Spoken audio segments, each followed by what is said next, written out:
Everyone, Ghulam Ali है। Welcome to my channel बिया pro. तो आज की हमारी वीडियो का टॉपिक है ES5 वर्सेस ES6 के दरमियान डिफरेंस क्या होता है। ये जो टॉपिक है मुझे ये टीवी मूवीज़ 1881 ने सजेस्ट किया है। Thank you TV movies 1881। अगर आपको भी फ्यूचर में कोई ऐसे ही टॉपिक अगर जो भी आपके डिमांड में टॉपिक हो उसके रिलेटेड आपको वीडियो चाहिए हो तो आप कमेंट में मेंशन कर सकते हैं। मैं पूरी कोशिश करूँगा, अपना 100% दूँगा कि मैं उसके रिलेटेड जल्दी से जल्दी वीडियो लेके आऊँ। तो ये वीडियो मैंने थोड़ा लेट डालनी थी, लेकिन अब डिमांड आई है तो पूरी करनी बनती है। तो ज़्यादा देर ना करते हुए ये वीडियो शुरू करते हैं। Thank you. सो एवरीवन, अब हम पहले देखेंगे एक्मा स्क्रिप्ट। एक्मा स्क्रिप्ट क्या होती है? अब आप पूछेंगे कि हम तो ES5 और ES6 की वीडियो देखने आए थे, हम एक्मा स्क्रिप्ट क्यों देख रहे हैं? तो दोस्तों, ये ES5 और ES6 में जो ES है वो एक्मा स्क्रिप्ट को ही डिनोट करता है। तो आप इन दोनों का डिफरेंस देखने से पहले आपको ये पता होना लाजमी है कि एक्मा स्क्रिप्ट क्या होती है। अब एक्मा स्क्रिप्ट का क्या ताल्लुक है? ये तो जावा स्क्रिप्ट की वीडियो है। एक्मा स्क्रिप्ट क्या होती है? आपने काफ़ी बार सुना होगा एक्मा स्क्रिप्ट क्या होती है, हम तो जावा स्क्रिप्ट सुना है। एक्मा स्क्रिप्ट जो है बेसिकली है एक्मा स्क्रिप्ट जो है बेसिकली स्टैंडर्ड है। ठीक है, एक स्टैंडर्ड। अब स्टैंडर्ड क्या है? स्टैंडर्ड मींस के एक स्टैंडर्ड सेट कर दिया गया है तमाम जो जावास्क्रिप्ट इंजन्स के लिए कि हाउ जावास्क्रिप्ट वर्क्स। लाइक कि मेरे पास एक ES6 में अपडेट आई है कि मेरे पास ES6 में अपडेट आई है कि लेट और कॉन्स्ट आई है। अब उसको किस तरह चलाना है और उसकी फंक्शनलिटी हर ब्राउज़र पे सेम ही होनी चाहिए, क्योंकि हर ब्राउज़र के पास JS इंजन होता है। उसको किसी आगे आगे की वीडियो में डिस्कस करेंगे।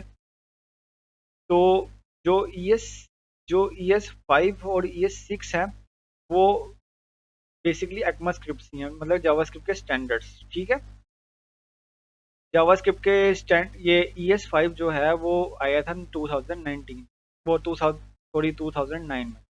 और जो ये ES6 है वो 2015 में आया।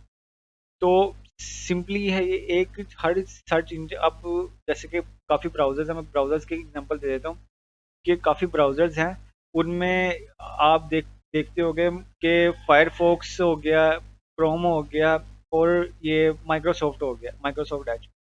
ये सब ब्राउज़र डिफरेंट हैं। अगर हम कोई स्टैंडर्ड सेट नहीं करेंगे किसी का कि जावास्क्रिप्ट किस तरह हर ब्राउज़र में वर्क करनी चाहिए, तो मोस्ट प्रोबेबली हर ब्राउज़र में जावास्क्रिप्ट डिफरेंट तरीके से वर्क करती है। इसी चीज़ को रिजॉल्व करने के लिए एक्मा स्क्रिप्ट बनाया गया है कि एक स्टैंडर्ड के जावास्क्रिप्ट हर ब्राउज़र में एक जैसे ही काम करना चाहिए। ये लेट हर ब्राउज़र में उसी तरह काम करेगा जिस तरह ये वो एक्मा स्क्रिप्ट में लिख दिया गया है। ठीक है, उम्मीद है आपको एक्मा स्क्रिप्ट तो समझ आ गया होगा। आगे हम इनकी एग्जांपल्स देखते हैं कि जो एक्मा स्क्रिप्ट ES5 और ES6 में जो आप डिफरेंस देखने आए हैं वीडियो में, हम वो आगे देखते हैं। तो ज़्यादा देर ना करते हुए हम एग्जांपल्स पे आते हैं। उम्मीद है आपको एक्मा स्क्रिप्ट समझ आ गई होगी। अगर नहीं आई तो आप कमेंट में लिख सकते हैं ताकि मैं और चलते हैं एग्जांपल्स की तरफ। तो everyone, we are on computer screen right now. तो मैं आपको तीन डिफरेंसेस बताऊंगा। पहला तो हम स्टार्ट करते हैं कि जो हमने पिछली तो तमाम वीडियोस में हमने डिस्कस किया होगा, जो कि अगर आपने देखी हैं तो आपको तो देखते साथ ही पता चल गया होगा कि मैं क्या कहने वाला हूँ। तो ES5 में हमारे पास था वार। वार में हमें कुछ मतलब काफ़ी मतलब प्रॉब्लम्स आती थी कि रीडिक्लेरेशन की, कि अगर उसी स्कोप में हमने इफ़ के अंदर उसको रखा हुआ है या किसी भी ग्लोब मतलब किसी भी उसके उसके स्कोप के अंदर, चाहे वो फंक्शनल हो चाहे ग्लोबल हो, उसी स्कोप के अंदर अगर हमने हमने उसको लेट्स सपोज हमने इफ़ के अंदर रखा हुआ है उसको वार को, इस स्कोप में अगर मैंने इफ़ के अंदर रखा हुआ है वार नेम इक्वल टू, ठीक है, ठीक है। अब ये वाला जो वार है इसको ओवरराइड कर देगा, हालांकि करना नहीं चाहिए इसको, क्योंकि इसका जो टेक्निकली स्कोप अलहदा बनता है, जो कि हमें ये चीज़ हमें रिजॉल्व करके किसने दी थी? ES6 में। ES6 में हमें ये चीज़ रिजॉल्व करके मिली थी लेट और कॉन्स्ट के थ्रू, जिनका ब्लॉक स्कोप होता है। बाद में एक और मसला था कि हम इसको जो जो भी वेरिएबल डिक्लेयर करेंगे हम उसको उसकी डिक्लेरेशन से पहले यूज़ कर सकते हैं, तो वो इश्यूज आते थे हमारे पास कुछ। ठीक है, लेकिन लेट और कॉन्स्ट में हमें टेम्पोरल डेड जोन, जो कि मेरी पिछली वीडियो आपने देखी होगी, उसमें ये इशू रिजॉल्व हो गए थे। तो आपने देखा, आपने मैंने आपको इसका बता दिया कि वार और लेट, पहले वार था, अब लेट और कॉन्स्ट यूज़ होते हैं उसमें। तो जो वार है वो ये नहीं कि उन्होंने ES6 में हट गया, सिर्फ लेट और कॉन्स्ट ऐड हुए हैं। वार अभी भी आप यूज़ करते होंगे, आप अभी भी अपने ब्राउज़र में खोल के यूज़ कर सकते हैं वार, तो वो हटाया नहीं है, आपकी चॉइस है, आप यूज़ कर सकते हैं। लेकिन उन्होंने लेट और कॉन्स्ट ऐड कर दिए थे कि जो वार से प्रॉब्लम्स हो रही थी उन चीज़ों को हल करने के लिए उन्होंने लेट और कॉन्स्ट ऐड कर दिए थे। सेकंड थिंग आपको मैं बताऊंगा कि स्ट्रिंग टेम्पलेट्स। अच्छा, पहले हम लिखते थे ES6 से पहले कि स्ट्रिंग को हम कनकैट किस तरह करते थे, प्लस का साइन लगा के यहाँ पर हम स्ट्रिंग को कनकैट करते थे। अभी भी कर सकते हैं, लेकिन हमारे पास ES6 में एक बेटर वर्जन आया है इसका, स्ट्रिंग टेम्पलेट्स का।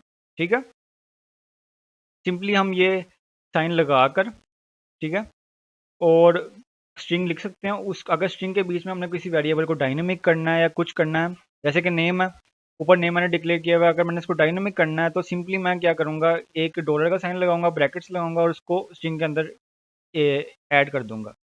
तो सिंपली ये कोड मुझे ज़्यादा प्रेफरेबल भी लगता है, क्लियर लगता है, ईजी टू रीड लगता है। ठीक है, ये उन्होंने एक बेहतर चीज़ कर दी थी। एक चीज़ ये की थी कि फंक्शंस अब हमें पूरा सिंटैक्स लिखना पड़ता है यहाँ पर फंक्शन को डिक्लेयर करने के लिए। ES5 में लिखना पड़ता था, अभी भी लिख सकते, अभी भी मोस्टली हम लिखते हैं, लेकिन उन्होंने हमें एरो फंक्शंस दिए हैं जो कि एक शॉर्ट सिंटैक्स है, अच्छा सिंटैक्स है। इसके कुछ फ़ायदे भी हैं, आगे जाके वो हम डिस्कस करेंगे, इसके लिए अलग वीडियो बनेगी। लेकिन ये देख सकते हैं क्लियर कोड, शॉर्ट कोड हमें इसमें मिल जाता है, जिससे हम चीज़ें एग्जीक्यूट कर सकते हैं। ठीक है, तो ये की डिफरेंसेस मैंने 3 बताए हैं, ये नहीं कि यही हैं, हमें प्रोमिसेस भी मिले हैं ES6 में और चीज़ें भी मिली हैं। तो जो है वो आप जाके डॉक्यूमेंटेशंस वगैरह पढ़ सकते हो उन चीज़ों के लिए, क्योंकि मैं अगर सारी चीज़ें बताने बैठा तो जो है वीडियो काफ़ी लंबा बन जाएगा। मैंने आपको मेन डिफरेंसेस बता दिए हैं कि ये चीज़ें मिली थी हमें। और जो एक चीज़ मैं कंक्लूजन करना चाहूँगा वीडियो का एक चीज़ के साथ, कि जो वो जो हम डिस्कस करते हैं ES5 versus ES6, basically difference हम ये, मेरे हिसाब से तो हम गलत ये क्या मतलब है लिखते हैं कि ES5 वर्सेस ES6, क्योंकि वर्सेस हम क्यों लगा रहे हैं कि क्योंकि ये डिफरेंट चीज़ें नहीं हैं। ES6 जो है वो अपग्रेड वर्जन है ES5 का। ES6 में वो हर चीज़ मौजूद है जो ES5 में थी, बस ES6 जो है वो कुछ नए फीचर्स लेके आता है, नए फीचर्स लेके आया था, जैसे कि ES5 लेके आया था, उसी तरह ES6 भी नए फीचर्स लेके आया। उसके अंदर पुरानी जो एक्मा स्क्रिप्ट थी उसके फंक्शंस थे। तो ये बस मैं क्लियर करना चाह रहा था। तो उम्मीद है आपको वीडियो पसंद आई होगी, अगर पसंद आई है तो लाइक, शेयर और सब्सक्राइब करें। Thank you, see you again.